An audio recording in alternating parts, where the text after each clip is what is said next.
प्राचीन काल में किसी जंगल में एक गुरुद्रोह नाम का एक शिकारी रहता था जो जंगली जानवरों का शिकार करता तथा अपने परिवार का भरण पोषण किया करता था।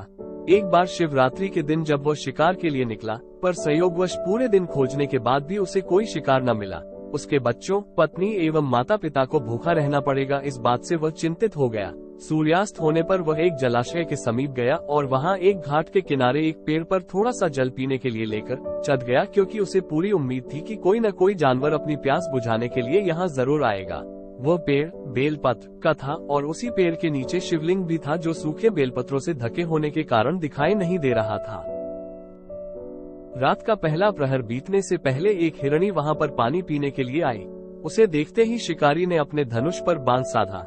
ऐसा करने में उसके हाथ के धक्के से कुछ पत्ते एवं जल की कुछ बूंदें नीचे बने शिवलिंग पर गिरी और अनजाने में ही शिकारी की पहले प्रहर की पूजा हो गई।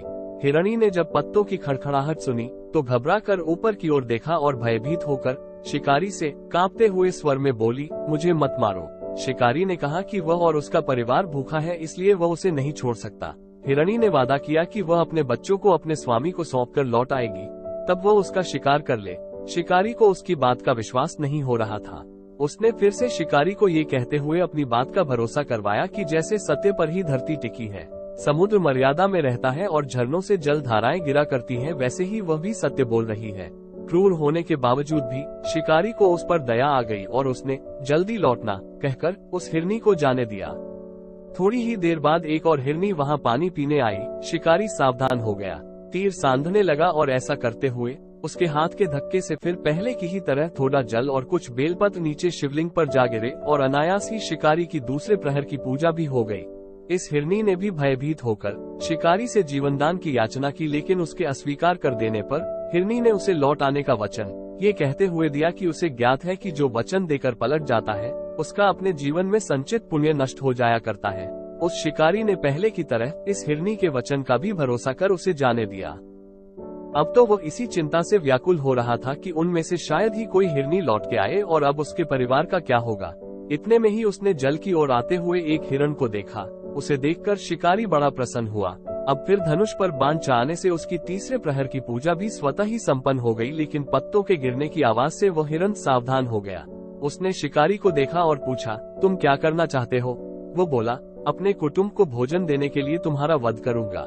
वह मृग प्रसन्न होकर कहने लगा, मैं धन्य हूँ कि मेरा ये शरीर किसी के काम आएगा, परोपकार से मेरा जीवन सफल हो जाएगा, पर कृपया कर अभी मुझे जाने दो ताकि मैं अपने बच्चों को उनकी माता के हाथ में सौंपकर और उन सबको धीरज बंधाकर यहाँ लौट आऊं। शिकारी का हृदय उसके पाप पुंज नष्ट हो जाने से अब तक शुद्ध हो गया था, इसलिए वह विनयपूर्वक बोला, जो यहाँ आए सभी बातें बनाकर चले गए और अभी तक नहीं लौटे। यदि तुम भी झूठ बोलकर चले जाओगे तो मेरे परिजनों का क्या होगा?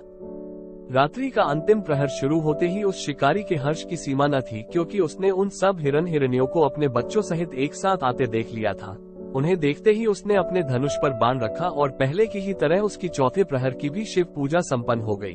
अब उस शिकारी के शिव कृपा से सभी पाप भस्म हो गए, इसलिए वो सोचने लगा, ओह, ये पशु धन्य हैं जो ज्ञानहीन होकर भी अपने शरीर से परोपकार करना चाहते हैं, लेकिन धिक्कार है मेरे जीवन को कि मैं अनेक प्रकार के कुकृत्यों से अपने परिवार का पालन करता रहा।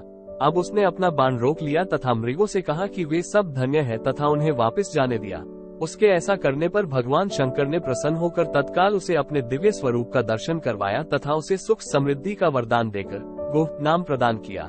मित्रों, यही वो गोह था जिसके साथ भगवान श्री राम ने मित्रता की थी।